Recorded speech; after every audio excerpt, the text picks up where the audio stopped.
Good evening, friends. Welcome to the second show of the BW Hotelier Hansgrohe Design Innovation to Conservation series. It's another beautiful panel. Um, the session is called Creating Sustained Value. Uh, we have some very good quality of speakers. We have an amazing moderator. We have Ritu, Bhatia, Kler. I shall introduce the show to you and the speakers soon as the session comes in. For now, we are going to dive into the keynote session. By who, I shall just tell you, right? But let's first get into the show with the video of Hansgrohe.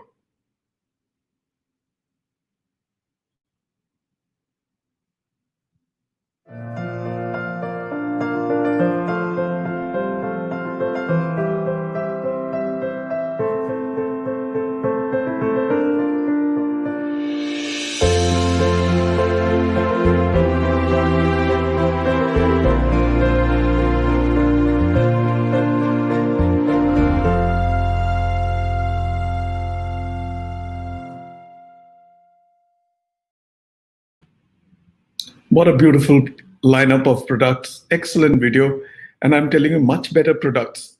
And who better than David Cooper, who comes onto the show all the way from Cape Town. Can we get David on the screen?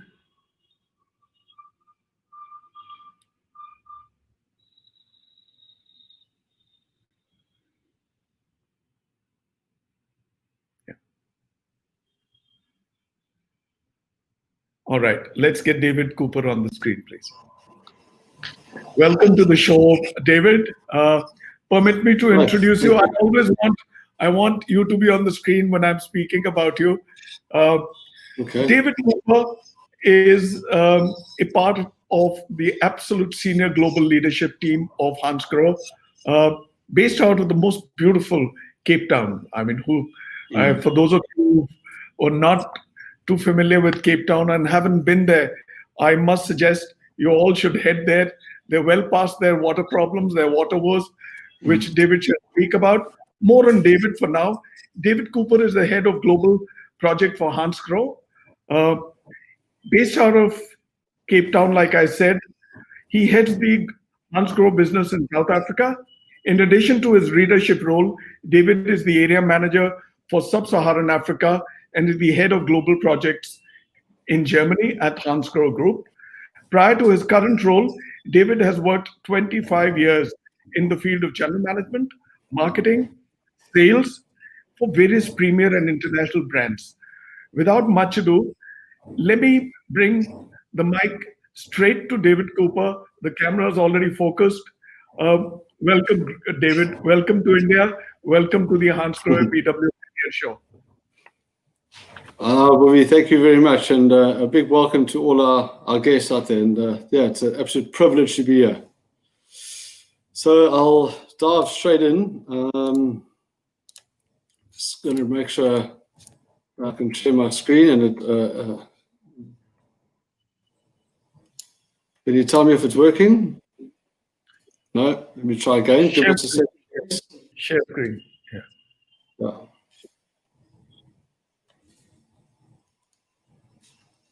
Should come up any minute now. There we go. How's that? Beautiful. Great. Okay. So a big warm welcome from all of us and the family at Hansgrohe. So Hansgrohe is a company that was founded in 1901 by a man who was a real genuine pioneer and constantly in search of innovative ideas and always challenging the status quo. In fact, him and his family are responsible for many of the new innovations that we have seen in the sanitary industry for in excess of 100 years now, that today we might take for granted, but the fact is somebody had to invest it or had to invent it. Today, the Hansgrohe Group, we are very proud to say, is one of the few global players in the sanitary industry. And the made in Germany production remains mainly in the Black Forest, which is the core and heart of our business and where we are from. So our purpose at Hansgrohe is that we deliver human-centric water experiences that make you feel truly alive. And water is at the very heart of whatever we do. We do this through two distinctive brands, our luxury brand, Axor, and our premium brand, Hansgrohe.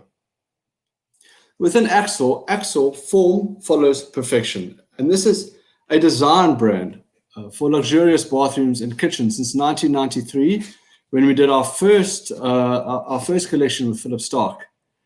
And in fact, if you don't know, Axor actually stands for golden water. Axor products are an expression of individuality, and it's not a type of product that you'll see all over the place. It is something that is very individualistic, and it's definitely not something that you'll see next door. In the developmental process, we proceed until nothing more can be added or removed. And I think what is very important is that we do this in collaboration with world-renowned designers. So those that are at the very top of their game internationally. Axor stands for avant-gardism, perfection, and individualization. Hansgrohe, after whom our business is named after the founder of our business, meet the beauty of water. This is the premium brand of our business. When we show the flow of water in the kitchen and the bathroom and are developing groundbreaking solutions, we are known as the innovator within the sanitary ware industry. Hansgrohe stands for durable, top quality, and environmentally friendly product. Like we mentioned earlier, we are a global leader, but not only that, in terms of product, we are a global leader in terms of the design of our products. And we have won in excess of 600 internationally renowned design awards in Germany and around the world. And we do this, like I mentioned earlier, by working with the world-renowned international architects and designers, the likes of Jean-Marie Mousseau, Philip Stark, Antonio Cicero, Barbara and Oscarby. And again, we do this because these are the men and women that are the leaders in their industry. We stick to what we do best. We create and manufacture and produce world-leading product.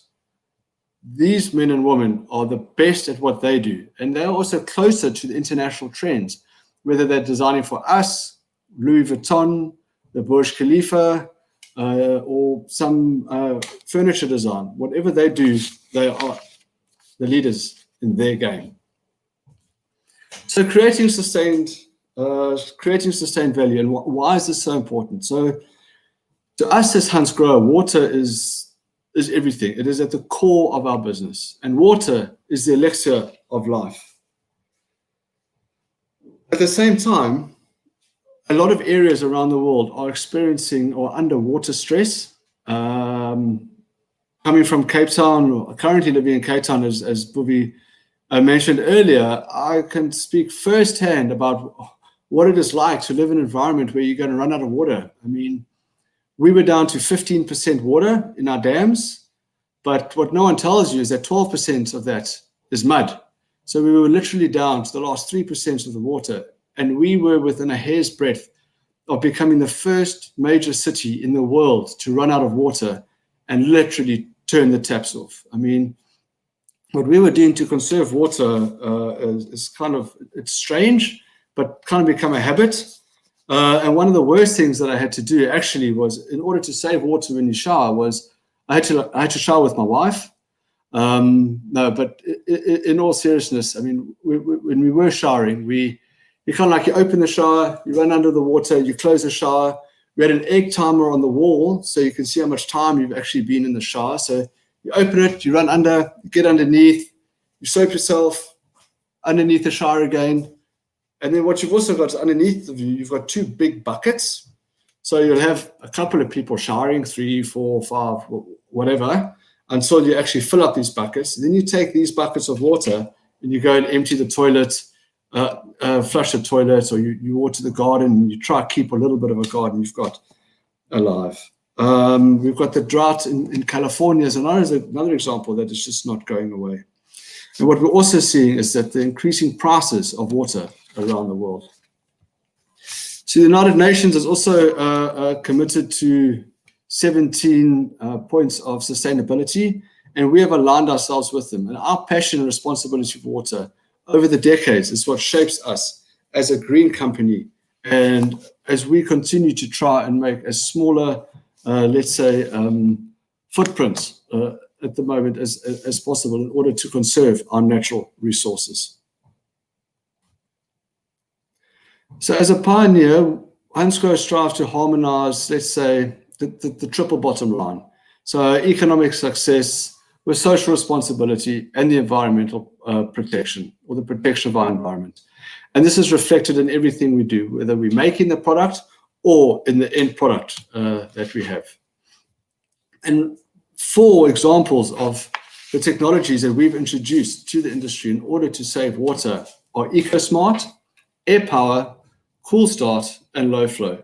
So EcoSmart products use up to 60% less water, but not only that, we also re-engineer the product. So it's not just a case of putting in the flow restrictor, but we re-engineer the product so that you're actually using less, or having less of an effect of the outcome of the shower on the end consumer. So the person using it doesn't necessarily feel like they're using less water, even though you're saving up to 60%. We also add air to the water via Air Power, and what this does is it makes the droplets a lot bigger, so that when you are having a shower and the water's falling on you, it feels like you're actually using a lot more water than you actually are by using air. We also brought Cool Start to the market, and Cool Start is basically what means is when the mixer is in the front position, when you open it, you're not triggering the hot water from your hot water tank or geyser, or whatever you might call it. So now you're starting to save energy as well as you're saving water, as if you were trying to wait for warmer water to come through the system. And low flow. So all of Hansgrohe's mixers are 5 liters per minute. So we are EcoSmart as it stands, but we also are able to offer 3.5 liters per minute, should you wish to choose so. We also work with you, our customer, to reach your targets. So an example of this is taken from Hilton, in their Travel with Purpose, where they are committed to doubling their investment in social impact and cutting their environmental footprint in half. And this, working with a company like Hansgrohe, like us, we can actually assist you, our customer, to achieve your goals and reducing your footprint. So in summary, why Hansgrohe? I think so we can summarize with our German quality and the quality of our product. We are a global leading in terms of design. Innovation, we keep on bringing innovation, new products, and new technology to the market. Service, before the sale, post-sale, we believe we offer unprecedented service around the world.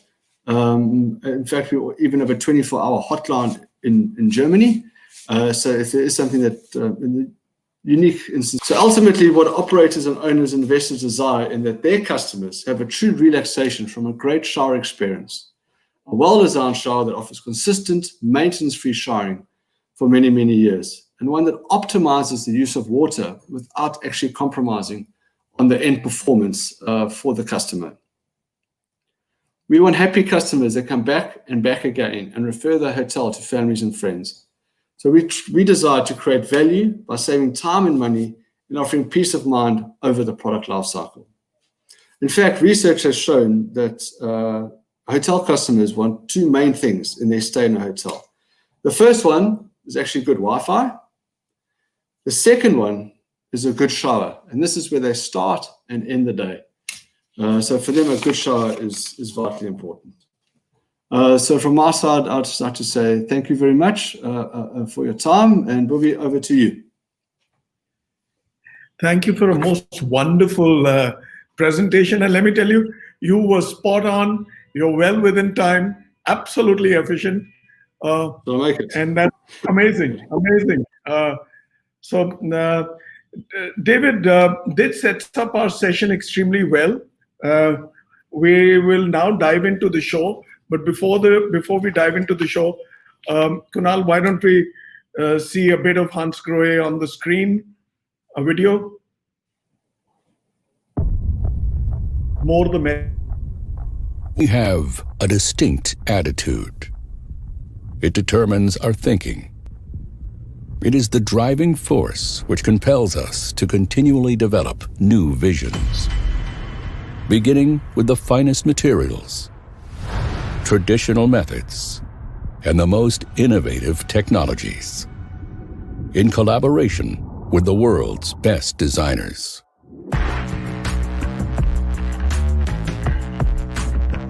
Resulting in cutting-edge products.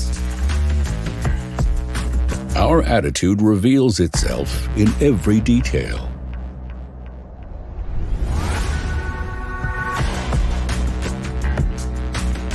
Perfect in form and in function. In a class of their own. We share this attitude with our discerning customers. For them, we make no compromise. In every one of our avant-garde products.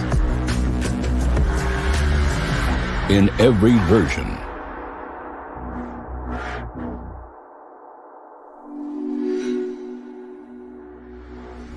In every customization.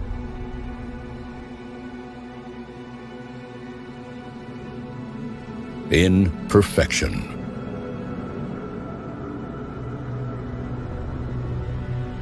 Form follows perfection. Axor.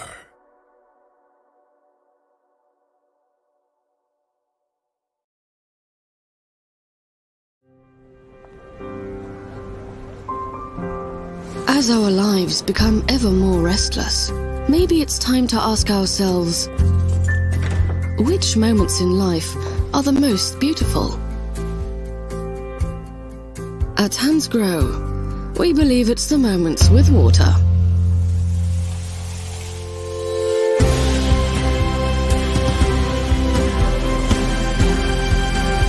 Because water is the essential to us in 1,000 ways every single day. We share it from our very first moments. At special times when we're together with our families and friends.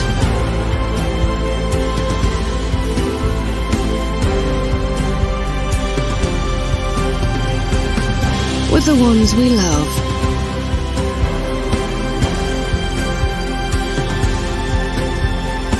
Or the times when we are simply by ourselves.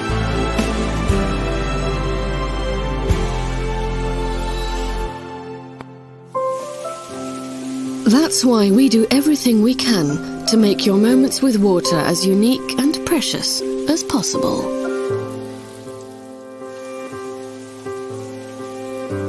Hansgrohe. Meet the beauty of water.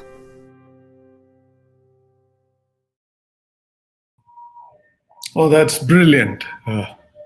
Wow, Hansgrohe. This is absolutely amazing. Products, wow. So now you just heard David with his keynote. It's time to bring in the session. Kunal, can we get all the speakers in so that we can get rolling? Hi, Gaurav. Hi, David. Hi, Rizwan. Hi, Ritu. Hi, hi everyone. Right. Hi, Rahul, Abhishek. Hi, Rizwan. Everyone. Hi, Bhuvanesh. Brilliant. So where is Hari? Hey guys. Right, there is Hari. All right, so we're all there. Welcome to the show. Welcome to the second episode of the BW series. This is the second show in the Design Innovation to Conservation series, Creating Sustained Value. I have some wonderful speakers.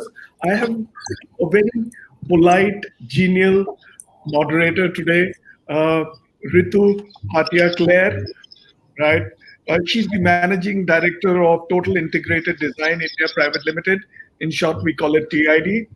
A designer par excellence, while Ritu's passion for design and hotels started in Singapore, where she lived for years. Her career took off at the Taj Mahal Hotel. So there's a lot of Taj, along with Hari and Rizwan, where she picked up rich insights in hotel operations. Designing for hotels was only a natural corollary for a genial moderator. and TID was born in 1995. Having journeyed across India working on various hotel projects ranging from budget, business to luxury hotels and resorts, from greenfield projects to renovations, Ritu has now specialized in areas such as spas, fitness clubs, and has worked with some of the top domestic and international brands: Taj, ITC, Fortune, Accor, IHG, Marriott, Hilton, Shangri-La, and various spa operators. Besides India, she has interacted with consultants and guided the team to take on projects internationally in Sri Lanka, Bangladesh, Nepal, and more. Rizwan, there is something about Taj. The tenures are long, the employees are loyal, and the company is loyal to its employees. Rizwan has done over 20 years. Am I right, Rizwan? You're muted. You're right. You're right, Bhuvanesh. You're right. So I was talking to Rizwan yesterday. Any guesses where he's from? Goa, the land of sand, the land of beaches. Hospitality has been a key focus area for years for Rizwan. He's managed to deliver a lot of prestigious and large and medium to large and small to medium projects. In his current role, he manages and deals with internal and external stakeholders and all aspects of project management, right from conceptualization, planning, design, management, technical services, construction, management, procurement, and closure. Welcome, Rizwan. Now there's another solid Taj hand, Hari, my friend NV Hariharan. If Rizwan has done 20 years, Hari has done 29 years. He's the Associate Vice President, Central Materials Group for IHCL Taj. Both of them are based out of Mumbai. Something with Taj, like the Japs I wrote, job tenures are nearly lifelong. Hariharan and IHCL Taj go back 29 years. Hari has been majorly associated with various renovation and new building projects for the group, for hotels, flight catering, air hangars in Mumbai, Bangalore, Chennai, Goa. Currently looks after the corporate material function of the group, handling the procurement of capital goods, engineering consumables, AMC service contracts, energy efficiency initiatives, IT, digitization for over 100 plus hotels, flight catering units, newly built hotels, and renovation projects. I shall now come over to Rahul Kadri. He's low-key, understated, a man of very few words, as I've known him. He is a partner and principal architect at IMK Architects.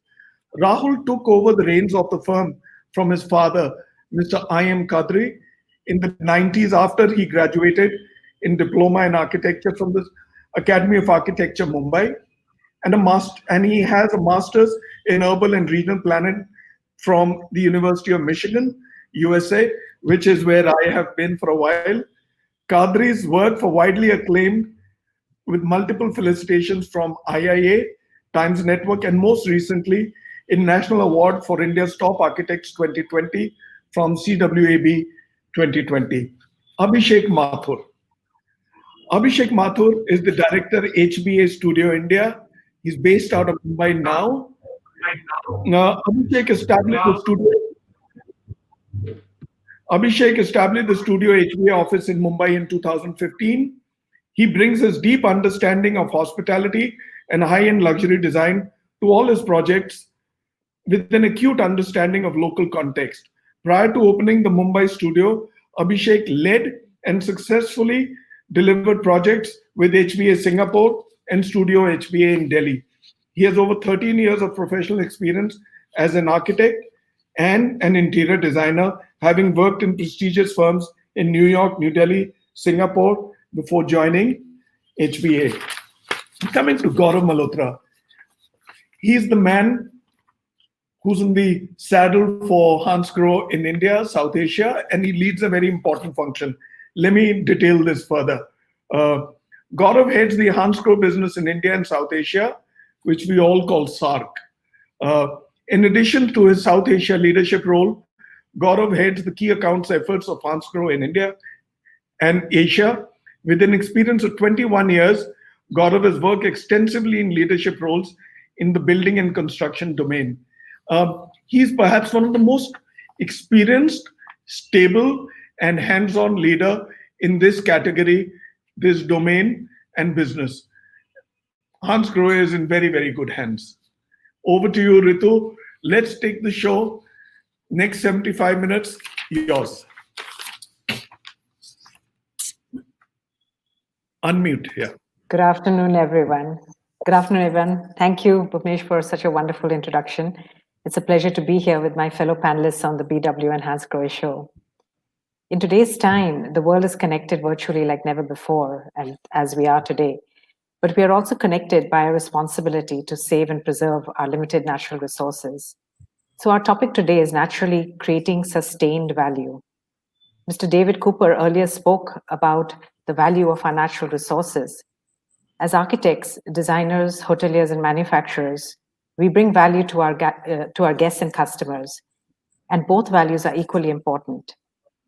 Hotel guests today are well-traveled customers with high expectations. They use good quality products in their own residences and make informed choices. The guest wants an element of surprise through design, at the same time a comfortable, homely feel in their hotel room. And the importance of the bathroom has been growing with innovations and attention to design details. Who better than my eminent panelists to share their views on this topic? So I'd like to move over to Abhishek to start off.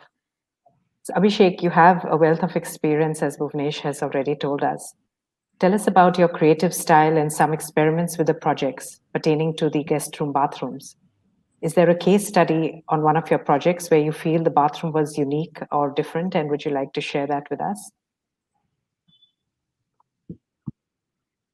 Yeah, certainly. I would first like to welcome everyone and just say hi to everyone again. It's a pleasure to be on the panel. And I hope you can hear me, Ritu. I was having some audio difficulties.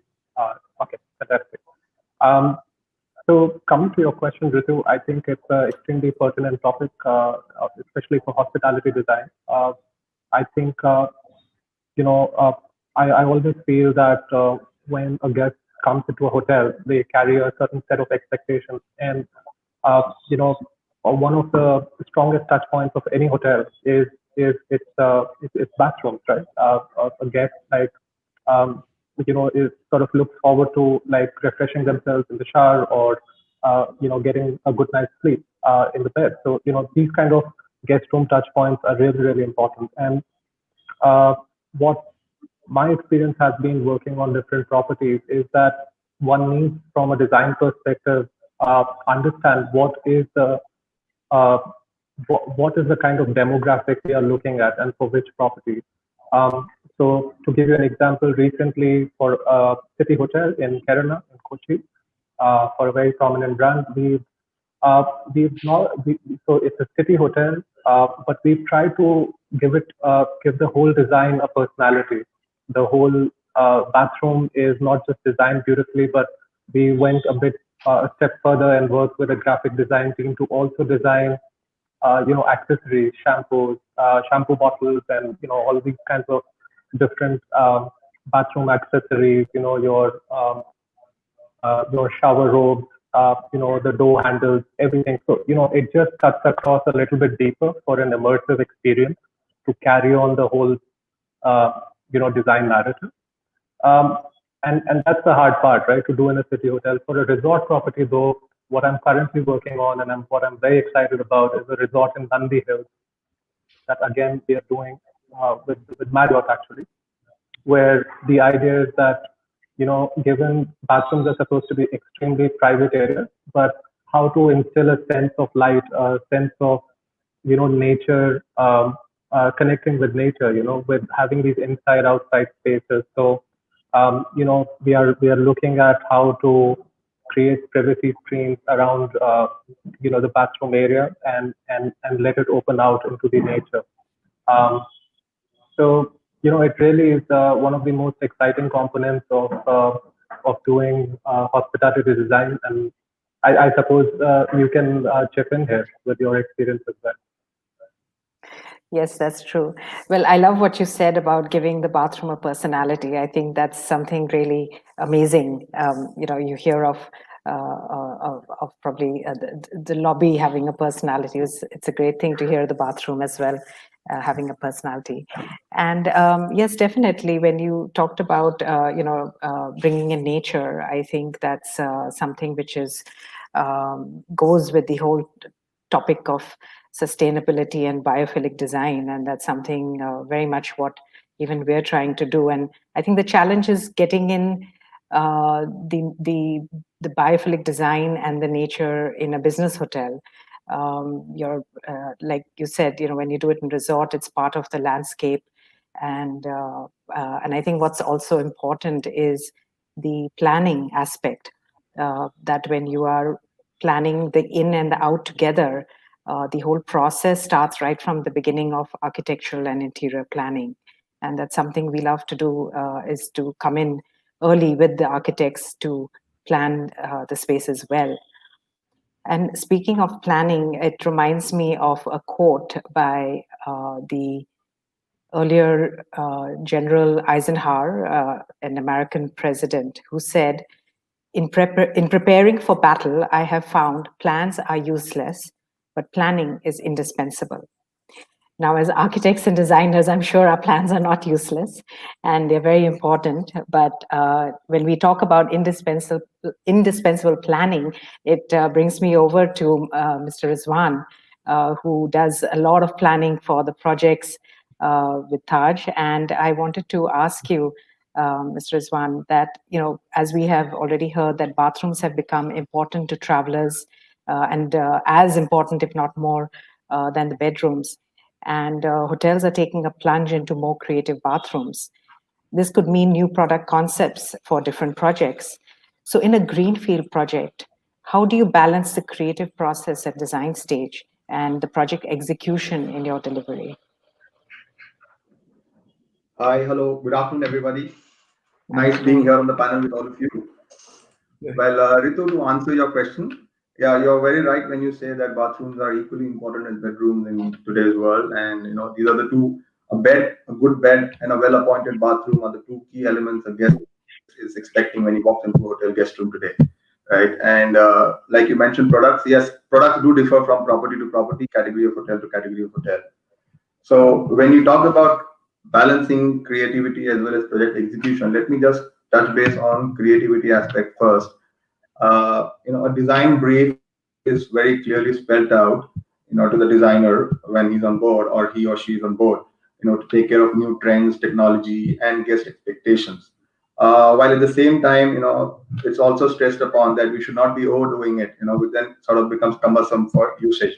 Ultimately, what you want is a guest to use fixtures which are user friendly without causing any confusion and complications.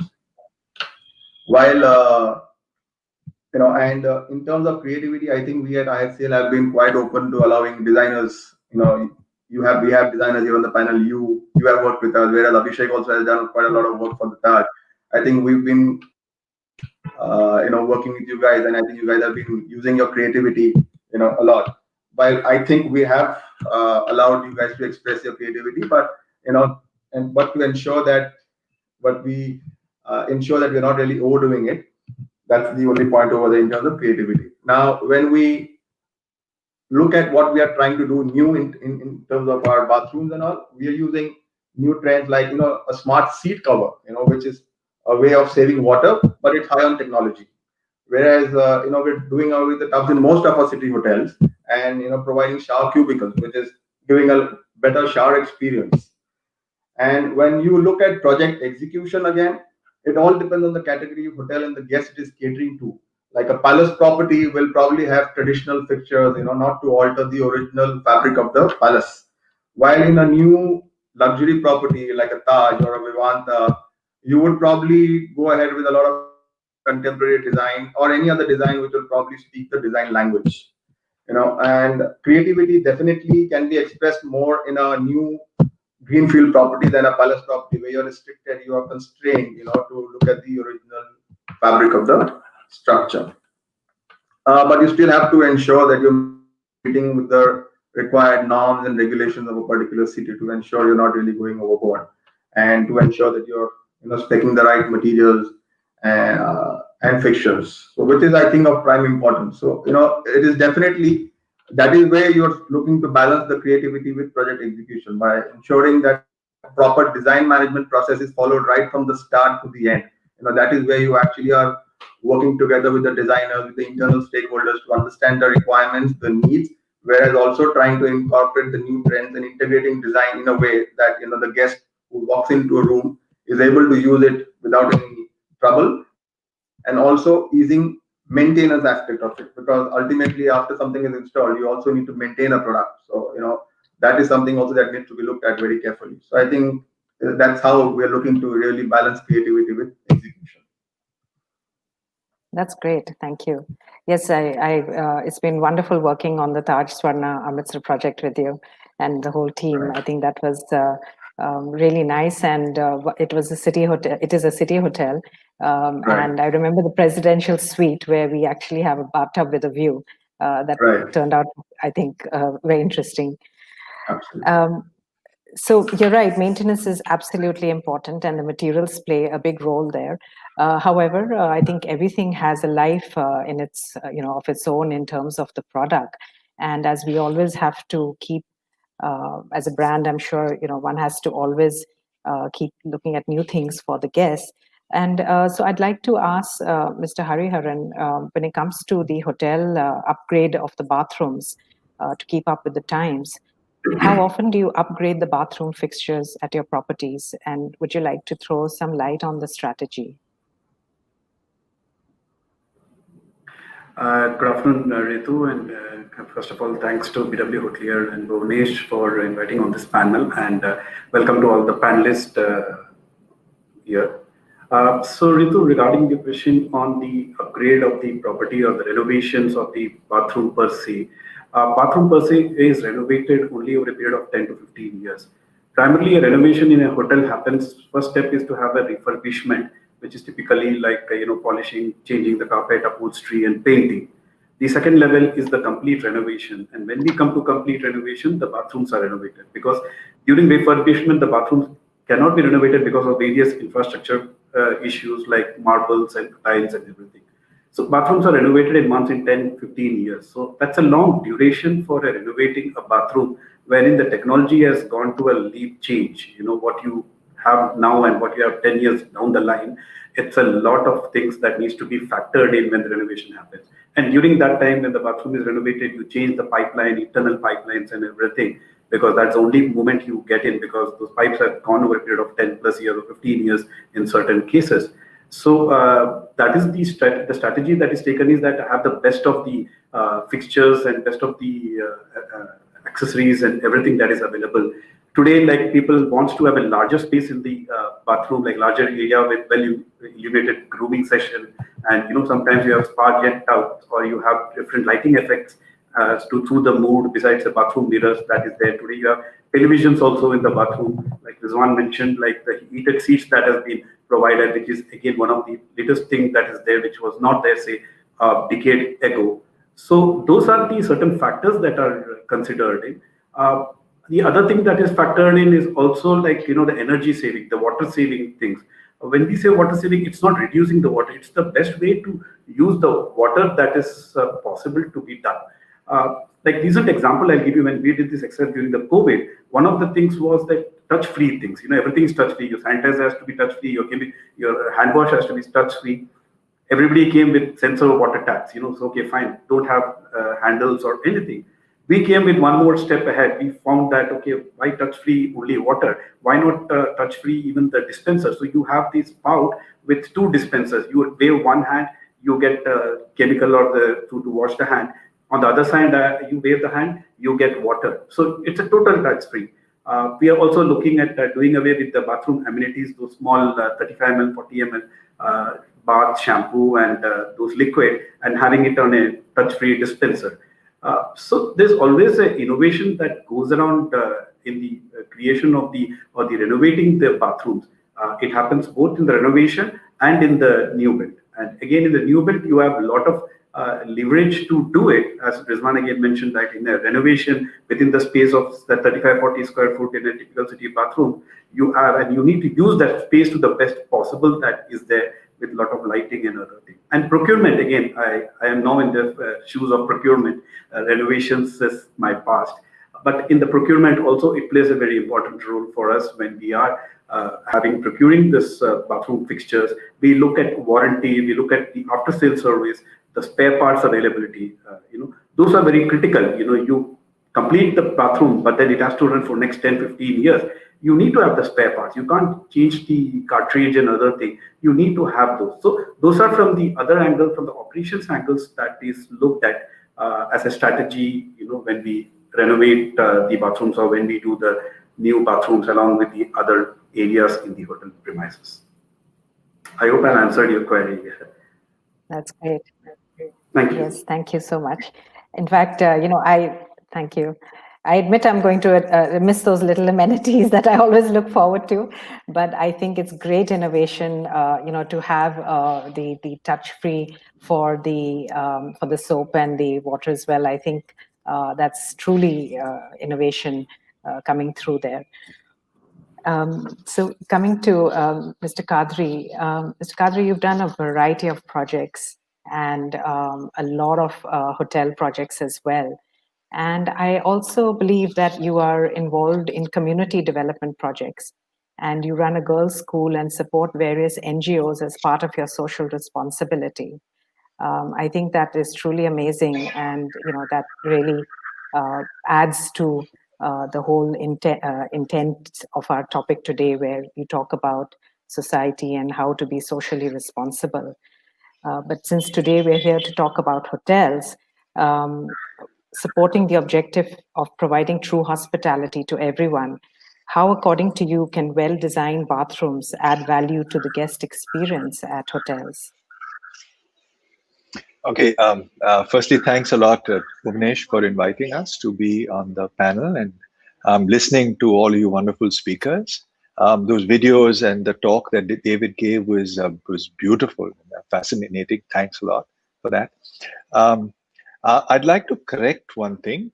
So Rizwan, spoke about Ritu and Abhishek working for the Taj Group, but they would not be working for the Taj Group if we had not worked for the Taj Group when you were a one hotel property.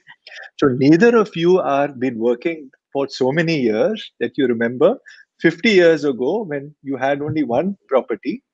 And then you had to convince JRD Tata to make the second, which was Fort Aguada, Goa, which was Goa, where you're from. It was a low-cost project, Shaba tiles, AC sheet roof. There wasn't any money available. And then from there, everything has grown. And now Ritu and Abhishek are enjoying the benefits of that. So the first 15 hotels is what we built in partnership. I apologize. So we've had a very strong association with the Taj Group. In fact, I mean, our firm was built on that one relationship which we had. In saying that, I've forgotten the question, but I think I tried to remember. So basically, so what you're saying is that, go ahead. You want to repeat it? Yeah. How, according to you, can well-designed bathrooms add value to the guest experience at hotels? Right. So I think we've all spoken about it quite a lot, and it is a crucial space. I think, and we've all been saying, besides the bed, it is the experience in the bathroom. But overall, I think the direction that hotels are moving towards is to how much, and we've used this word, how biophilic can we be? Because human beings just love to be with nature. I mean, if we can, we would live in the forest and bathe in the river. Those are the kind of experiences we want to have. And with the budgets of space that a city hotel, which is very expensive to build, there is always this, you're always juggling with how much space you give to the toilet and how much space you give to the room, and what is that balance, and trying to balance everything to do with that.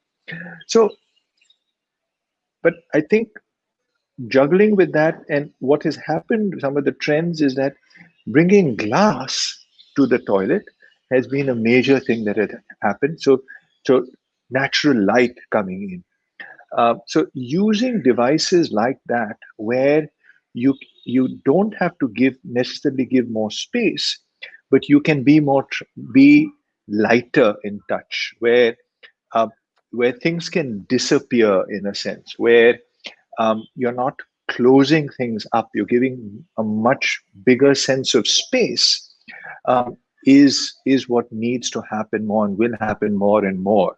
I think we're going to come to a time when the part of a room, there's about 3 meters of window available, and that 3 meters of window, you're getting all the light in. I think a time will come where we'll be able to have a multifaceted space, where we put the reading chair and the desk, and at the touch of a button, it becomes a toilet, and at the touch of the button, it switches again. So by the window, everything will happen by the window, even in a business hotel. Now, this is already happening in the resorts, but how do you get that coziness of a resort, or that nature which is so easy to provide a resort in a business hotel? I think seeing that trend already. I mean, one of the decade-old examples, and forgive me for using a non-Taj one, is the ITC Gardenia, which is a business hotel in the middle of the city, but it's literally you feel you're in a garden, at least in the public spaces. So those are the kind of innovations I think are going to go all the way up to the bathroom and open it up completely.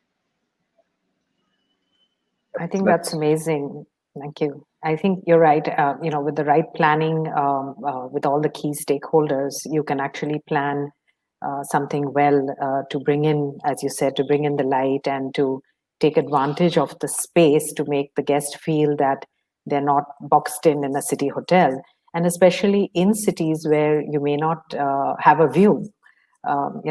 Personally, I need to see the window and not face a wall when the window is open. And it's so important not to, at the end of a busy day, when you come back to your hotel, to be able to have a sense of being in some form of nature or light, or to be able to just feel space, and even if it's created by design. So it's very interesting. Thank you. Coming to Mr. Cooper, it was a wonderful presentation that we saw earlier, and I love what you talked about in avant-gardism as well. So we've all agreed that the bathroom is a key part of the experience. So from the economy to luxury segment, bathrooms are turning from functional to emotional places. How do you make a balance of the client's budget and your creativity perspectives?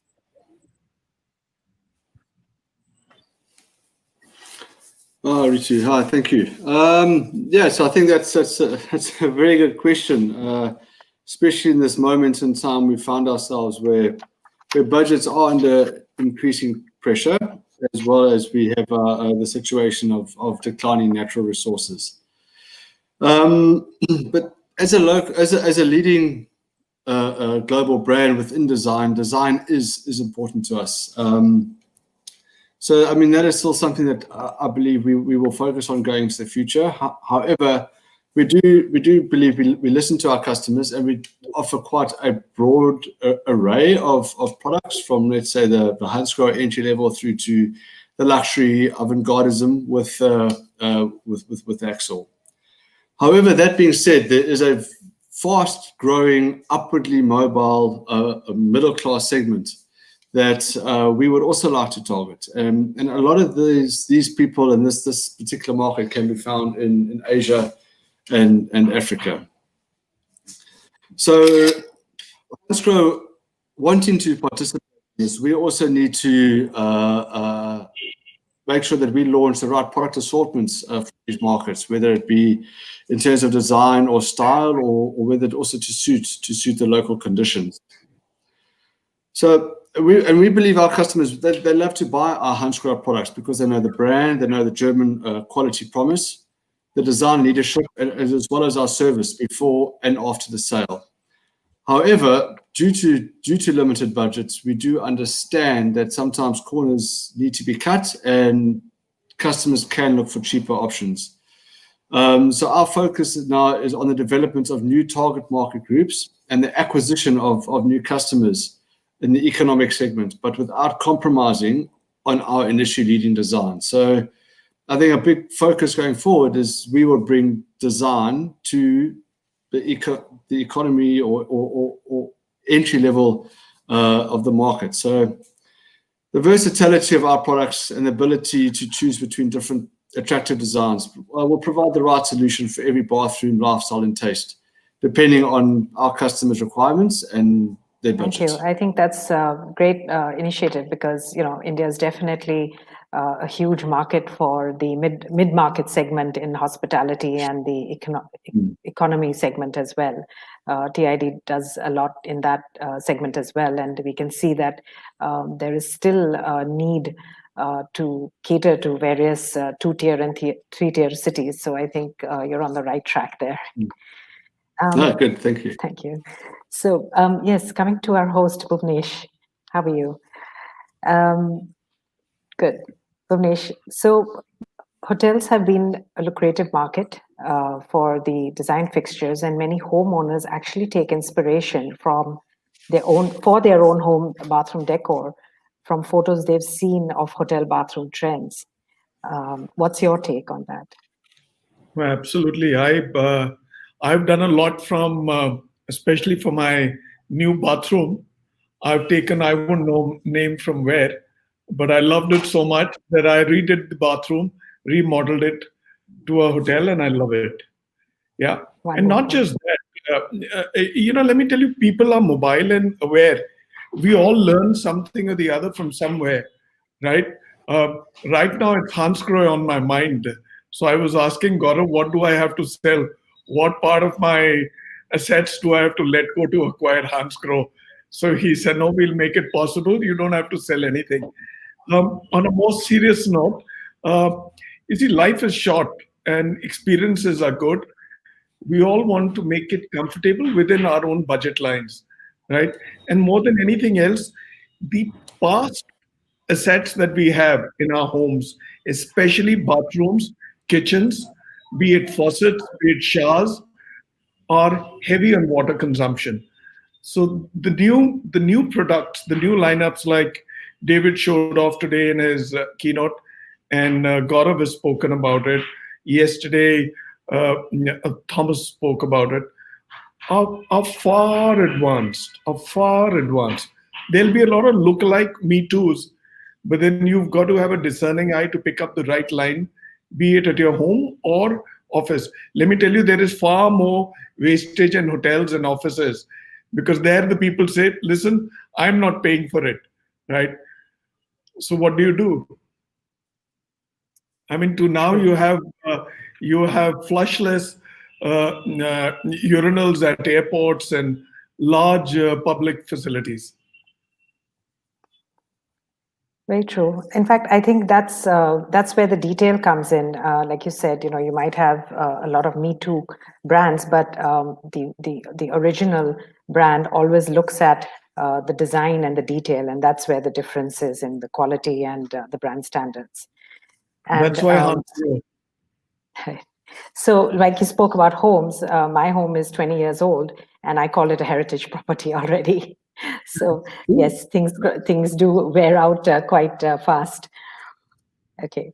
So coming to Gaurav. Gaurav, how do you bring values to bathroom designs with the environment-friendly products? Sure. So Ritu, first of all, a quick hello to you and the fellow panelists and the audience. It's a pleasure to be amongst you all. Just like you used a quote, I would like to use one too. So actually, this is a quote from our inspirational designer, Mr. Philippe Starck, and he says that we are all prisoners of a throwaway society. The only way to escape is by creating sustainable design. So I think a very apt quote for this discussion as well. And for the rest of the answer, I'll wear two hats. So the first hat is actually the industry, and of course the Hansgrohe hat. There, it is obvious that the most value that we add is from our core pillar of sustainability. And obviously, we are a bit closer to the fixtures and faucets that go to the bathroom. And there have been a lot of efforts on water conservation that we have seen recently. Some of them have been talked, but I'll quickly just take up. So for example, in the basin mixers or the showers, we are looking at lowering the flow of water, but not lowering the experience at all. On the toilets, you have more and more dual flush. Bhuvanesh talked about waterless urinals also, but you basically look again at not compromising on the flushing technology, but at the same time saving water as well. If you go beyond these fixtures and go to the vanities and the bathtubs, you can actually have a play around the materials used also. A lot of people go in for stone bathtubs nowadays. Again, a very different option. On vanities, you have people that go in for recycled wood. I think that's again a very, very unique perspective around that. But I would actually want to take off my industry hat and talk about a few things that I experience as a consumer. So the first thing that puts me off, for example, when I get into a hotel room, is if the air is stale or the feeling is a bit humid. Many times it actually happens. So I think Mr. Kadri talked about it. I think the two elements that influence that is the use of natural lighting and ventilation. Now, it's a lot easier when it's your house. I can understand that it's not as easy when it's a hotel room, and then even more so when you have to take it to the bathroom.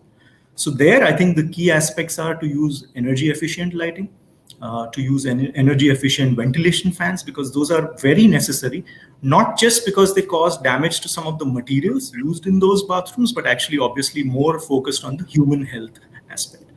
And the last thing I would say is, I think Bhuvanesh and maybe many members of the audience, and maybe you yourself, Ritu, if you've stayed in Delhi for a couple of years, especially a couple of winters, and if you understand the air pollution aspect, I think you would be able to now roll out the names of 5 air purifying plants, because that is what people have resorted to after using the air purifiers. So I think getting, for example, plants into the bathroom is a beautiful aspect. I mean, they actually do add beauty. And if there are health benefits, why not? So largely, it's about getting more eco-friendly material. It's something that's very good for the planet. And if you have a little bit of patience and a little bit more long-term focused, very good for your pocket as well. Yes, that's absolutely right, what you said. I am definitely a Delhiite as well, so I know where you're coming from. It's, we did have, I think the entire planet faced a breather for 3-4 months when we had all locked down, but we're back to square one right now on the pollution levels. So coming back to Mr. Kadri, I think Gaurav set the right tone in talking about the environment. And so Mr. Kadri, can you tell us about a few innovations in the bathroom space, which could be turning points in conservation initiative, or if you would like to add other aspects in your projects, which you feel are important in being sustainable and environment friendly? You would need to unmute, Mr. Kadri. Yeah, sorry about that. Sure. Yeah, so I think we've all spoken about the balance between the experience and conserving water, and I think fittings have evolved quite a lot to be able to do that. Where the experience of the shower is great, but the amount of water they use is less. I think in a bathroom, one area that's neglected is when it comes to maintenance, and design can play a great part in that, and materials, a selection of materials, because if it is easy to clean, then the amount of water you would use to clean it would be less, and the amount of chemicals you would use to clean it would be less. And what I would like to see is actually surfaces which are self-cleaning, in a sense, that or at least come very close to needing, are just so easy to clean that the kind of chemicals you need that we use, and they're fairly harsh to keep a toilet spick and span. The kind of chemicals used is fairly harsh. So if that can be, so I think we need a focus there. And the other thing is on the embodied energy in making the materials. Um, you know, toilet fittings are fairly heavy metal, and the embodied energy that goes into making them is a fair amount. So I think that some much greater thought, and if manufacturers and designers are looking at how they are saving material and what techniques they're using, not only to make products last much longer, and as Philippe Stark and Gaurav said, maybe Hariharan wouldn't even need to redo his toilet every 10 to 15 years if they were designed like so fantastically that it's just so timeless in the way it works. So that timelessness, bringing that in as well. But I think these are the main three things I would think need more thinking and thought to make toilets even more sustainable than they are. I think that's absolutely right. Cleaning is very important, and I'm sure our housekeeping teams would just love products like that. And I hope some of them are listening on the panel. They would love to probably talk more about those type of products. Thank you. Mr. Rizwan, as we talk about ecotourism and which is growing rapidly, and I believe Taj also has properties as Taj Safari. What are your environment-friendly initiatives at your properties for using the different efficient use of energy and water and materials, and providing quality service that Taj is so famous for?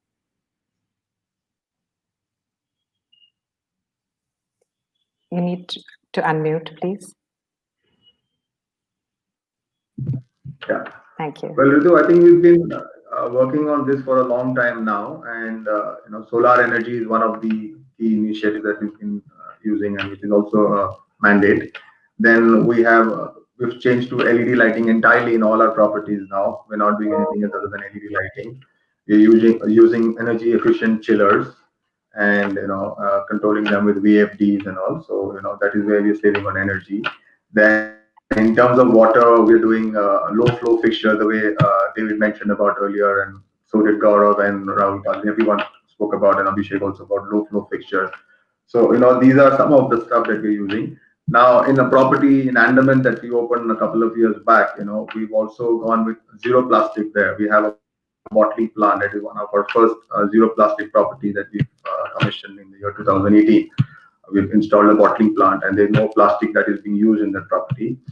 And when it comes to materials, that particular property also, we've reduced the consumption of civil material. We've constructed all the rooms, all the guest rooms with timber. They're all in timber. So that is where also we've sort of made use of a lot of material that reduces the consumption of energy. So timber is one, and a lot of usage of glass. Even on our facade, we're using low E glass and TGU glass to also reduce the heat load, to reduce on the energy. So these are all the measures that we are using, and also biogas to some extent in some properties to take care of some of the load, not entirely, but at least some of the load of the staff areas, back of house areas. We're using biogas as well. So these are some of the key initiatives that we have been implementing for quite some time now, and I think it's being carried forward on all the new ongoing projects as well. That's very nice. I hope I get to travel there soon once the traveling is a little more comfortable. Yes. I would love to come and see that. You should. Yeah, you should, definitely. It's open. The resort is open now. Yeah. Okay, great.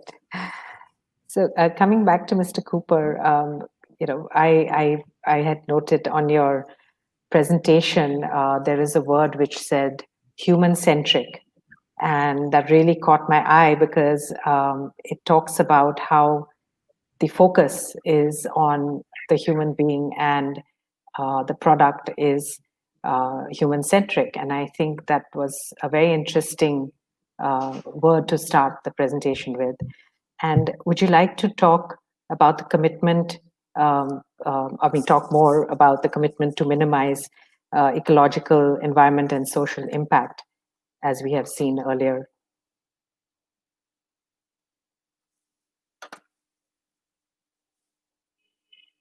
You need to unmute. Sorry, apologies. Thank you.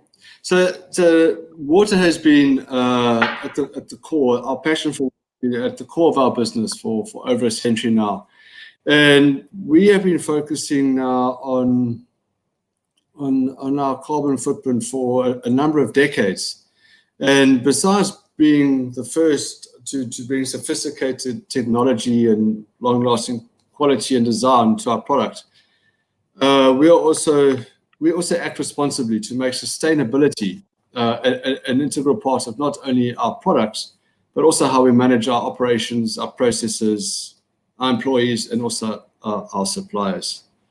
So just to give you some examples, so in production we recycle 90% of the water that we use. Of the waste. Our new electrolyting plant has helped us reduce water by around 35% and cuts the water consumption by up to 15% as compared to as recent as 2016. We have used 30 metric tons of recycled material by using renewable materials in our product packaging. And one of our guests also alluded to earlier that sometimes when you're in a hotel, someone doesn't care, they might leave a mixer running. So all our mixers are standard at 5 liters per minute. So I think these are just a few examples demonstrating how we are committed to environmental responsibility, not only in, let's say, how we manufacture our product, but also in our products. That's wonderful. Thank you for sharing that. Coming to Mr. Hariharan, you had mentioned that your role is in procurement. And can you tell us more about the Taj corporate strategy for procurement? And in the current scenario, is there an impact on the supply chain due to the pandemic? Ritu, procurement as a process universally is known as cost, quality, and delivery. These are the 3 factors. But now we have added on additional factors to it. One is sustainability. The other factor is your digitization. That is one of the major role that we do on procurement. So when we say procurement, it is just not products; it's products and services. So one is the physical products, and other is services. We also do responsible sourcing. That is one of the major focus for procurement that we need to do it. Single-use plastics are being taken out with the biodegradable materials. Then energy efficiency like solar and other powers, LEDs that is being used. We have come across with MNCs which when they ask for RFP to us, that one of the requirement is responsible sourcing. So what is your responsible sourcing? Is it audited? What is the proof? So we do responsible sourcing. We do a risk management also with the vendors, saying that what risk we have with the vendors that we associate with it. So there are various strategies that have been taken into procurement. Just not earlier it was purely like pricing. No, pricing is one critical factor. We understand you do the RFP tendering and everything. But besides pricing, you have to look at various other non-tangible factors like the payment terms, the warranties, the AMCs, particularly for capital goods. What is the post-factor sales in terms of the commercials, in terms of the SLAs? So those are critical when we do the procurement as a strategy also. We are into forecasting in warehousing where we are 100 hotels. Earlier, 100 hotels used to place 100 orders each hotels, but it's all in 3PL now, where one source is there where all the products per se, the daily consumables are being bought out, that those are there. We are into brand standardizations. So a lot of initiatives are undertaken, but unfortunately this pandemic has thrown a different vulnerabilities and exposed us to the vulnerabilities that is there now. And we have come across more on local versus global. So that is one of the things that how much today you have major players manufacturing in India, so that is one of the advantage that we have in sourcing locally in terms of timelines and other factors that are there. Currently, with the pandemic, I know it's difficult situations, and the volume of procurement has come down. But this is the time that we need to think forward. What can be done? It's a learning experience. Virtual meetings were never ever thought about before March. You couldn't have a meeting without across the table, particularly if you are discussing commercials and other things. But today we close number of contracts and everything on the what you call the virtual meetings. So these are the new things that we learn on day-to-day basis from the procurement. And again, when I say procurement, I always look at procurement as not only products but services. There are various services which are there, say a software, say a broadcasting service, you name it, and you need to strategize depending upon the product. Is it a one-time consumer product? Is it a lifelong thing, say for elevators or say bathroom fixtures? Again, one of the examples which is there, which you're not going to change it in next 10, 15 years, then you need to plan it accordingly. So it is on a day-to-day basis that is taken a call. I think, that's wonderful, because that's an indirect value to the guest as well. When you are, so consciously, and as you said, doing responsible sourcing, you're actually benefiting the guest who's actually the end user. And I think, it's music to a designer's ears when you say that price is not the main criteria, and there's so much more that goes into it with quality and like you said, the carbon footprint and the other social sustainable aspects. So that was great to hear about that. Thank you. Thank you.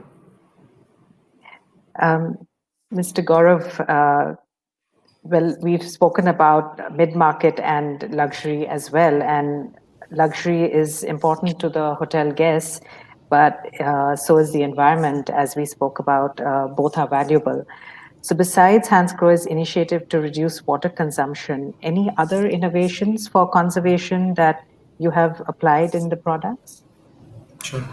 So actually there are three elements to your question, and I'll just take them one by one. I think first is just an understanding of luxury and our core strengths and how we kind of line up against that. So for me, luxury has three aspects to it. One, it needs to be differentiated and very exclusive. I think Hansgrohe's core pillar is innovation, and that kind of resonates to this aspect. The second is that luxury is timeless. I think Mr. Kadri also mentioned that, and it's very genuine and authentic. Now, here, if you look at the fact that we work with designers, leading designers all across the globe, they choose not only a product design, but also the materials that come up into the final product, which takes care of the fact that over years and years, you can still be comfortable and still feel luxurious with the product that you are facing. And the third one actually is the pursuit of excellence. So to some extent, I'm a proud Indian, but the German heritage and the precision engineering that they are well known for obviously give a product that kind of corresponds a bit more to that.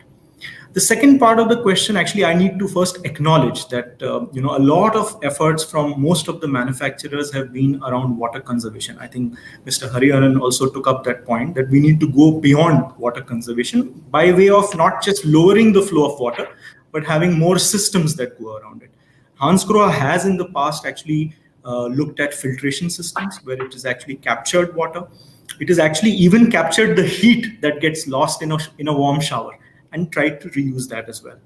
But the third part was on the technologies of the future. And I would like to introduce a platform that we are rolling out or in the process of rolling out in Germany, which is called Pontos. Now, this is something that not only talks about water conservation, it's about water management and actually to some extent controlling the living environment that you are in. So this consists of two particular components. One is the Pontos base. This is like an electronic unit that gets put at the mains of the water entry into the apartment. This unit is a digital valve, so it measures the flow of water that goes into various places in your apartment. Over a period of time, you can actually have trends of water consumption. You can also see any conspicuous changes in that trends. At any point of time, if you feel that there is a very abrupt or a very abnormal change, there is an app by which you can actually control to even shut off the water. At times when you're going away from home, you can actually shut off the water too. The second component of this is called the Pontos Scout, which is actually our Alexa. So this can be placed at various components, various places in the house, depending on where you consider there could be damage on account of a water leakage, or where it can be integrated with other appliances to control certain aspects. So here, actually, it can be integrated to control the temperature of the room. It can be integrated to look at humidity in the room. And if there is any excess water that falls on this device, you will get an early warning alarm.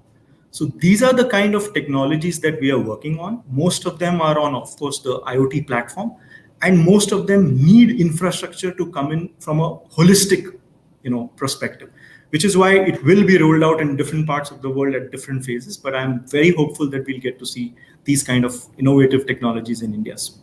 Thank you. Thank you. That's wonderful. And, that reminds me of an African proverb. It says, tomorrow belongs to the people who prepare for it today.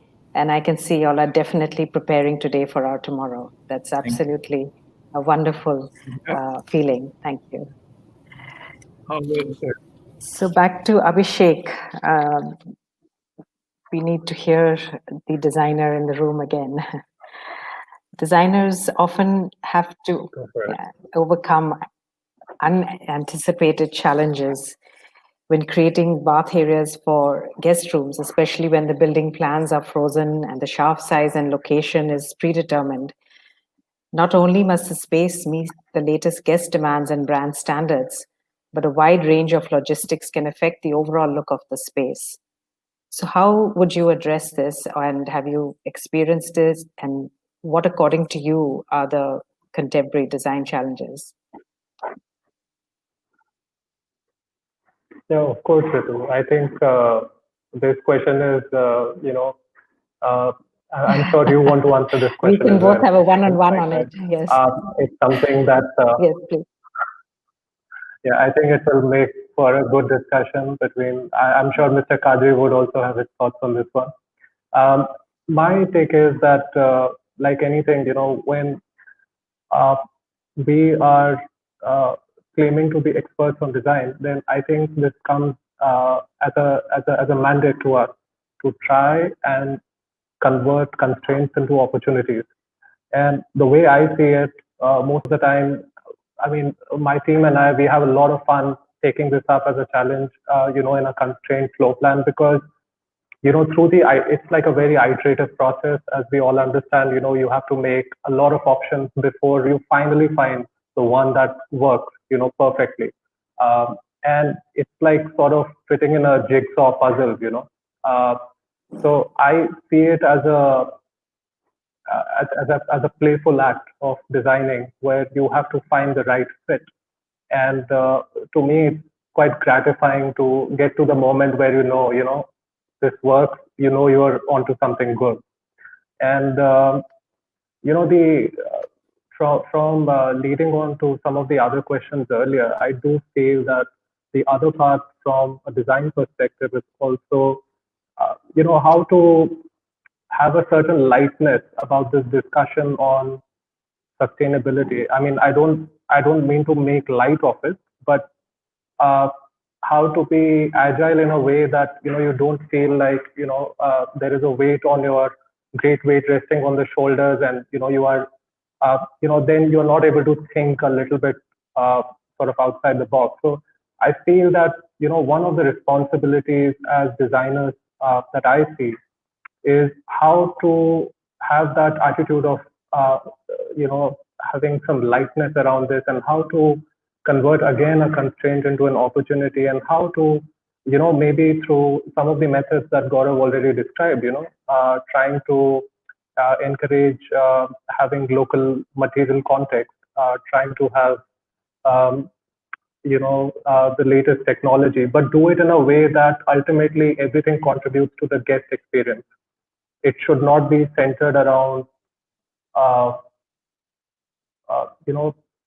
shall I say this without sounding bad? I mean, we don't want to save the world like that, right? It's like one step at a time. But I think you need to sort of first be good at what you do, and try to have a little bit of lightness around it, if that makes any sense. And I think with that, with the guest experience as the first and foremost principle, I think solutions emerge through a dialogue with a lot of other collaborators, especially if we have operators on board, Rizwan and Mr. Hariharan are here. I'm sure, they all say all good properties are a result of a good collaboration. So, a dialogue-based, collaborative, light approach, and, trying to make constraints into opportunities is what I think, are the best way to go about it. That's what I can think of at the moment. I think that's great. I mean, we do have to enjoy what we do. As they say, love what you do and you'll never work a day, right? So I think that's true. One has to find the lightness in it as well, and just know that there is an aim at the end. And, if you keep that aim in mind as the ultimate goal, then definitely we should have fun while we're at it. And I'd like Mr. Kadri to add to this as well, Also, whilst we're on a lighter note, Abhishek spoke about getting the jigsaw right, and you finally cracked everything, and it's like the team is really happy, and you go in and you present, and so not the Taj guys, but the owner comes in and says, "Bhai, vastu kiya ki nahi?" So for David, Vastu, I don't know whether you're familiar with Vastu, but it's like Feng Shui in China. We have Vastu here. And, it's like everything is done, everybody is happy, and then this completely irrational constraint comes in. I mean, to designers, it just isn't rational. But you have to deal with it, because owner is demanding it. And being playful with that requires, all the tenacity and, all the maturity of the team to be playful with Vastu, and then, build that in as well, and be satisfied with the design. And sometimes it actually works. It actually makes the design better. So yeah, just a little add-on. In fact, while we're having fun, just a question, Mr. Kadri, would you design the room around the bathroom or the bathroom around the room? Oh boy.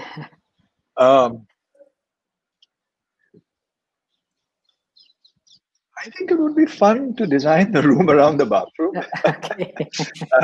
And we've actually done it. We've done it, and it increases the length of the corridor. But we had a 5-meter grid, and we gave 1.5 meters of that grid to the bathroom, so we got natural light, and then 3.5 meters to the room.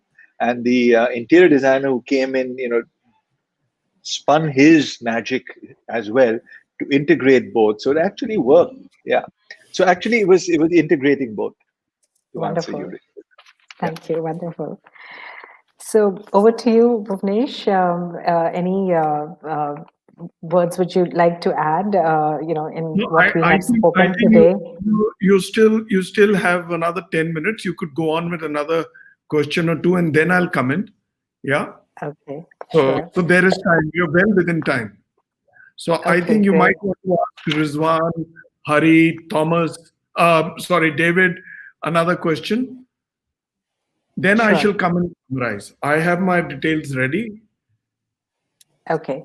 So I'm just going to have some lighter questions. I think, Mr. Cooper, any bathroom design on a holiday that stands out in your memory from experience point of view? Because, we all travel, and I think I love to hear about those special memories of design that stay with a person when they've traveled. Yeah, so I would probably think of the one, and I must say, so one thing from my career in different industries, and now with Hansgrohe, is that no matter where I go, I'm always checking out what you've gotten, whether it's your home, whether it's your hotel, no matter at what might be. So my old days in electronics, I was looking at your brand of your TV, your audio system, your microwave, your oven, your pots, your pans, your kettles, your toaster, etc. And now I'm looking at what's in your bathroom, and in your shower, in your basin, etc., etc. So yeah, I did notice these sort of things, but I would have to say, that there's one particular bathroom that stood out for me, and I have to, it's weird. It's in Japan, and it wasn't necessarily because of the design of the bathroom, but it was just after 9/11. And I was in the Twin Towers of this building in Japan, in Osaka. And literally, there was this airplane that was coming literally straight for us, right after these things of 9/11. Obviously, nothing happened. It didn't come straight for us, but it was obviously heading off to the airport somewhere. But that is one particular let's say experience in a bathroom that I do recall in a strange environment or a strange land. Otherwise, again, I like what the guests were talking about with the natural light. And there's one that really sticks with me is this, and I won't mention the brand, but it sticks with me with this hotel that we normally stay in when we go to Istanbul in Turkey. And it's quite a high building, and again, it's just got a view to absolutely die for, the Bosphorus with a lot of natural light, a lot of glass. So I would say that's a particular bathroom that I also enjoy, and it stuck with me, in a bathroom that I also enjoy going back to, I would say, to that hotel. That's great. Good to hear that. Thank you. Mr. Rizwan, just wanted to ask you, coming back to the Taj heritage properties, would you retrofit a heritage property with a modern bathroom or retain the old quirkiness? Well, I think it's going to be a combination of both, Ritu. I don't think you can really, do away with the new technology to a large extent. So it has to be a well thought of combination of, a traditional as well as a modern fixture and amenities, right? So, I can give you an example of a property like the Falaknuma, which I myself was a part of, right from start to the end. So we used a lot of fixtures which are all modern, like when it comes to the WC, the sanitary fixtures. But whereas on the CP fixtures, they were all traditional. They were all traditional and very classical, right? So there was a good mix of modern as well as traditional fixtures in the palace property. And I think that's the same that is applicable to a lot of palace properties that we have across the country. Yeah. That's definitely a wonderful property, and I think a wonderful thing that Taj has done to bring about the palace and heritage of our country for people to see in a comfortable way that guests can enjoy. It's wonderful. Thank you. Thank you. Mr. Hariharan, any bathroom design that stands out in your memory from the Taj properties that you would particularly like to tell us about? Yeah, the palace properties, particularly Lake Palace, those properties, bathrooms really stands out. They are very luxurious. Earlier, Taj used to have, I think Mr. Kadri would acknowledge, we used to have those 4x4 tiles with the printed screen tiles. I think the days are gone of the printed screen tiles. Those were there in 80s and 90s. Those are there. So those are different era. Then you have those palaces, bathrooms, which are there. Unfortunately, in business hotels, you have the space constraints, but then the designers play around with, open glass view and everything which plays around. The other thing is resort properties. You have those outdoor showers, in our, I don't remember the name, in Dekal or somewhere, you have outdoor showers where, you can step out, and then you have with those covered with the softscape, you have those showers with the rain showers and everything. So those are some of the things which are, stands clearly in your mind. The other questions I have for David and Gaurav is on the other side also to ask questions. One of the things on the and the responsible sourcing, when we say, we work on e-waste and a lot of other things where, it's a disposable, the responsible disposable of the asset that is there. Today, like Dell and IBM and Lenovo, they take back the, material so that they dispose it off. Is it something on CP fittings or the sanitary waste, which Hansgrohe works around, like, again, about a decade or whenever those are taken out, how are they being disposed, or, what is it from the environmental viewpoint, because otherwise it just goes like a scrap. It just sends out to the scrap, and scrap dealer takes it out, and what he does, we don't know. So is there something on the sanitary ware fixtures that is in process or something which can throw some light? Because right now we only know about electronic waste and plastic waste and other things that is very prominent in the environment, and the people know about it. But on the particular product on sanitary ware and fixtures, if you could throw some light, so that next time when we do some ordering, we know that what we need to do for the existing products to be done. Thank you. Sure. So I think that's an excellent question. And it is something that has been muted. It's something that, unfortunately, I cannot confirm at this moment in time that is necessarily being done. But I think it's an excellent idea, and it's possibly something that we should definitely look into for the future. That's great. I think we would love to know more about that. Thank you so much, everyone. I think today we have definitely focused on the blue to stay green. And I would love to continue this conversation, but I think we might be running out of time. So I would like Bhuvanesh to take over to sum up for us. Thank you, Ritu. I have the job of summarizing the show. But before I go away, I want to tell you all, I know, Hari, if you were involved, either of you, were you involved with the setting up of the Taj Megholi Sarai in Nepal? No. No. I must tell you all, David, if you ever plan to go for a holiday, you must go to the Taj Megholi Sarai in Nepal. It's next to the Chitwan National Park. Talk about outdoor bathrooms. It's experience from another planet, right? You have elephants walking right down to the edge of your room and peeping through the windows and your doors, right? It's an amazing experience, one place to be in. Having said that, I feel like such a pygmy over here sharing space with such large personalities, especially people of art, designers, architects. I don't know how you people think. I have a limit. I can't. I have a mental space which I have not been able to graduate, not an engineer like Gaurav and most of you, but I have huge respect for your art, for what you do, for your form. Rahul, we've read so much about your father, about your firm, about you, what all you have done. Abhishek, you're young. You've really climbed up the ladder fast. And Ritu, you, right? Having said that, in Rizwan and Hari, we have two Taj stalwarts.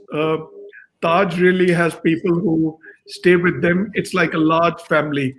And I'm sure that's how it goes with Hansgrohe. Great lineage. I have some questions which have come in. There are a whole lot of them. I'm going to pick and choose. You've touched a raw nerve with Cape Town, David. Yes. Right? So there is a question from Shreya for David. In fact, there are two back to back. A few years ago, Cape Town went through the worst drought-led water crisis. You live in the Cape. How has South Africa tackled this never-before water crisis? And there's another one to go with it once after you answer.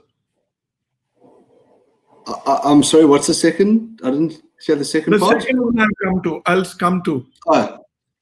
Yeah. So how did we as South Africans deal with the water crisis? Do I understand correctly? Yes. No, it was where do I start? I think where we were quite fortunate is that here in the Western Cape we actually had some exceptional leadership that came in, unfortunately, a little bit late, I must say, but when it actually came in, we had some excellent leadership. And I think everybody came together. Everybody understood the seriousness of the situation. And it wasn't a problem, I would say, that was out there, that it was someone else's problem. It wasn't necessarily going to happen. It was something that was very, very real. And I think everybody, for the most part, understood that they had a hand to play in the success of this.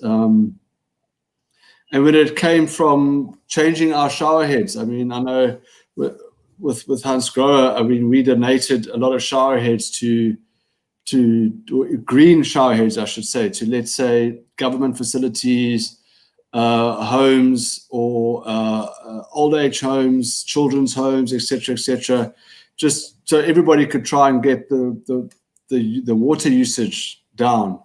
Hotels revamped. Hotels did soft refurbs, whereby they would change to let's say eco-friendly overheads or low flow shower heads, and we would, let's say, we would also contribute to the cost of those products. There were buckets in all the showers in the hotels. People in their homes, like I said, had buckets in the showers. There were these huge tanks that people had in their gardens, installed in their gardens, so they could save rainwater if and when it did rain, so that they could either use their water, have it plumbed into their house to use, which I think is actually, going forward, I think it's also just responsible living. I think it's probably the way it should be, but it's not. Okay. And the nice thing is a lot of these are still in place. So going forward, I mean, it has rained, but these are still in place. So going forward, hopefully, we'll also lessen the opportunity for this to happen in the future. So what you actually did was answer the second question, which was about what products did Hansgrohe bring in during the crisis. Yeah, I'm going to go with my next question is from Akshay for Rahul.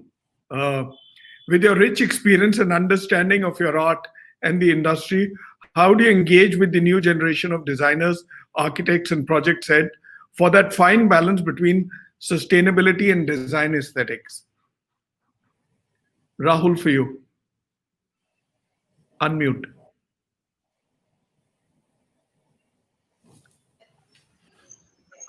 How do we engage with young designers? Young designers form a very, very integral part of our team. And project heads. Yeah. So I think all of them. So the way we work is it's a fairly democratic process where our focus is on customers and what our customers really want. We are always trying to prioritize, because there's always a budget. We're always trying to prioritize what the customer wants. So we work in narratives. We work with narratives like, say, as a guest, I would like to experience this so that I am able to do this, right? So our project heads are only allowed to define the problem. They are not allowed in the studio to give the solution. So they define what has to be done, which comes from their interaction with the customers and the client. So they define what is to be done, and the young designers and architects have to come up with how to solve it. So their creativity comes in and how to solve it. The senior designer cannot say how to solve it, because that's how we get newer solutions coming in, and the creativity of younger people. Old fogies like us think the same way again and again, but young people come in. So because the way the office is structured, this is a natural process in the office. Did that answer your question? It did. All right. So it's time to summarize the show. And before I thank you all, Abhishek, Mathur, this is what I summarized from what you've said. One of the strongest touch points of any hotel room is the bathroom. It's also about giving bathroom a personality by creating design details to smallest accessory in place. Right? That's right. Rizwan, a design brief is clearly spelled out, but is specified that the design should not be overdone.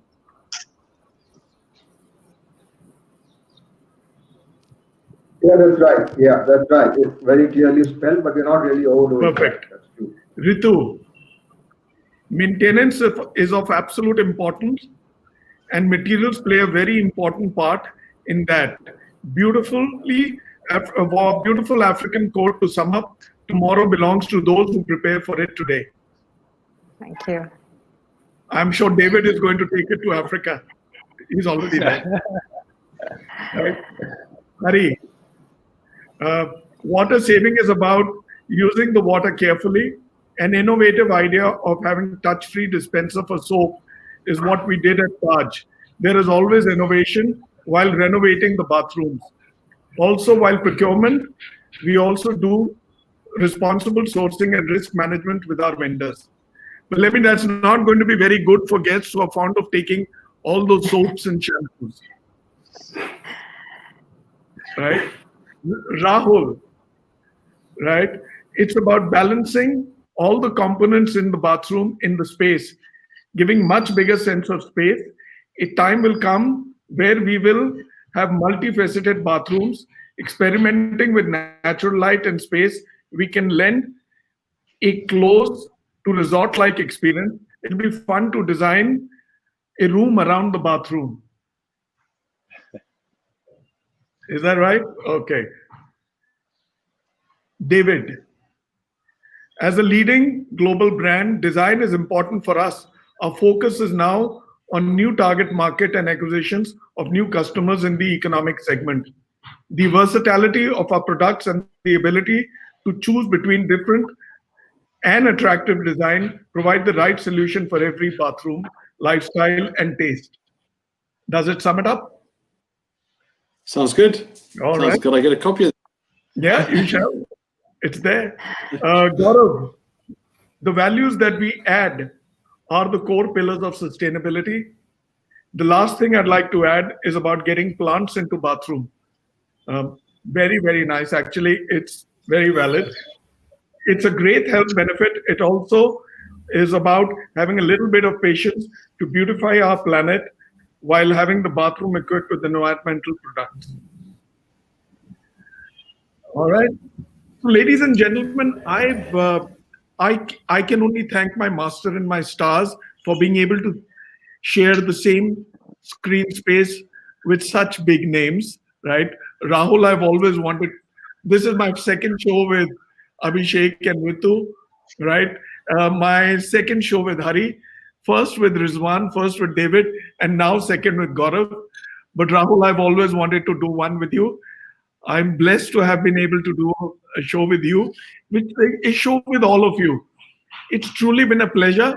How this 1.5 hours slipped away, we didn't even know.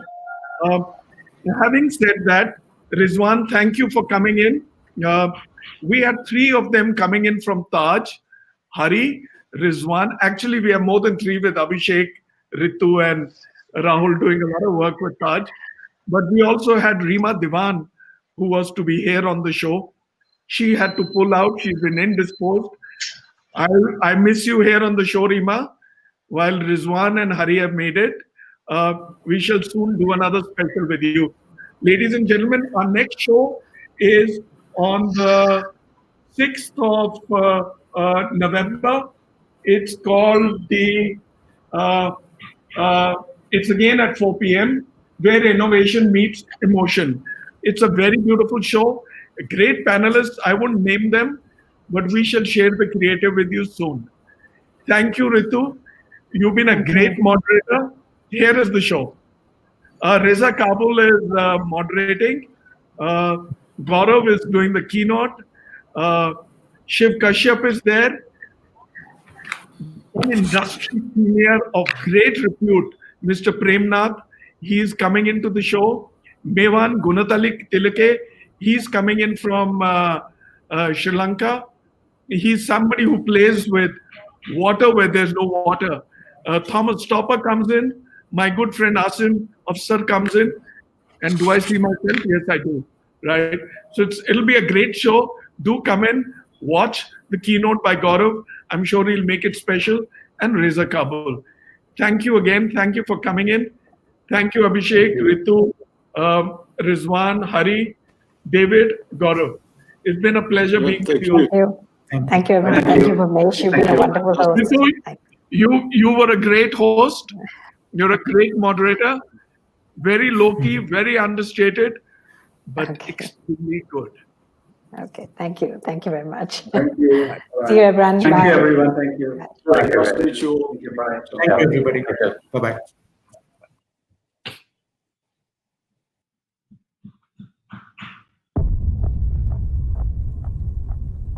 We have a distinct attitude. It determines our thinking. It is the driving force which compels us to continually develop new visions, beginning with the finest materials, traditional methods, and the most innovative technologies, in collaboration with the world's best designers.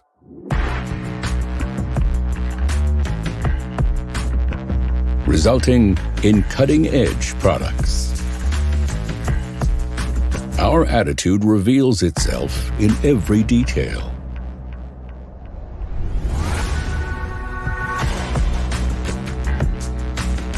Perfect in form and in function. In a class of their own. We share this attitude with our discerning customers. For them, we make no compromise. In every one of our avant-garde products. In every version.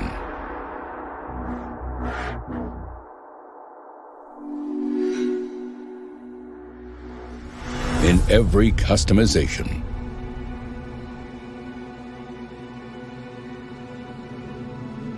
In perfection.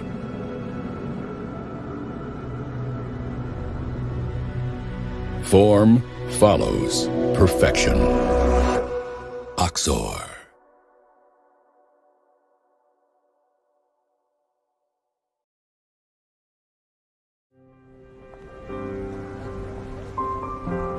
As our lives become ever more restless, maybe it's time to ask ourselves, which moments in life are the most beautiful? At Hansgrohe, we believe it's the moments with water.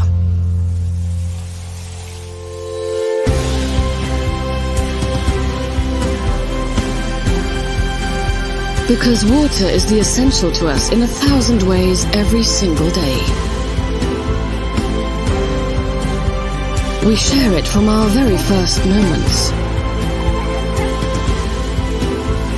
At special times when we're together with our families and friends.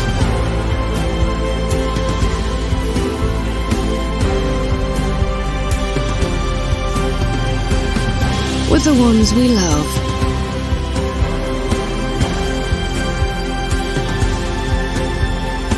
Or the times when we are simply by ourselves.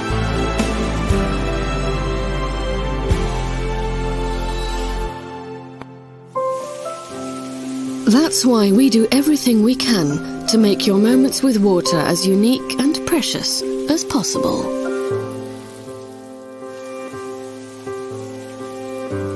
Hansgrohe. Meet the beauty of water.